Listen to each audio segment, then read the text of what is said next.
Well, we're still at the very start of Acts chapter 2, this great event in the history of the church, the coming of the Holy Spirit. We thought about when it was. It was on the day of Pentecost, and that was a Jewish festival, 50 days after the Passover. It's a Sunday, and the Lord has chosen to bless the first day of the week. Let there be light, the resurrection of Christ from the dead, the giving and the coming of the Holy Spirit in great power, and the early church gathered together. And Christ made resurrection appearances on the first day of the week in particular. When the day of Pentecost. And why did that day come, the sending of the Holy Spirit? It was according to promise, Old Testament promises, the promises of Christ. It was a consequence of prayer. The people gathered together and praying for that power to come upon them. You will receive power when the Holy Spirit comes upon you. And we saw last time the effect. This particular work of the Holy Spirit, which we need today, this Pentecostal power, is not that we might enjoy ourselves. It's that we'd have power to witness. That filling of the Holy Spirit that all believers must have enables us to believe and to live and to be. But it's that unction, that baptism that gives us power and authority in speaking. But here's the thought for today, before we make any progress throughout chapter 2. When did he come? Pentecost.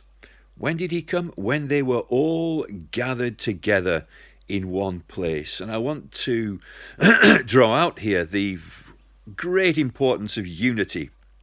They were all together in one place. Nobody is missing without a reason. They all desired to be there. They gathered there. They had one purpose, to seek the Lord together. Many things could have divided them, but they were not allowed to. In the Gospels, they divided over many issues. Who is the greatest? Arrogance and pride. But here is a body of believers, 120 in that upper room. They're gathered together. They're in prayer. They are as one. And here's the vital importance of Christian unity. We could choose to divide on many things. Modes of baptism, views on the return of Christ, orders of church government. Let's put them to one side. And let's be united as the Lord's people on the gospel. Christ is coming again. He came the first time and lived a perfect life in our place. He kept the law of God in our place. On Calvary, he suffered the wrath of God that should have fallen on us. He died in our place. He rose again from the dead, a physical resurrection. He ascended back to the right hand of the Majesty on high. He prayed the Father, who poured out in profusion the Holy Spirit. He is coming again. Our task is to make the gospel known.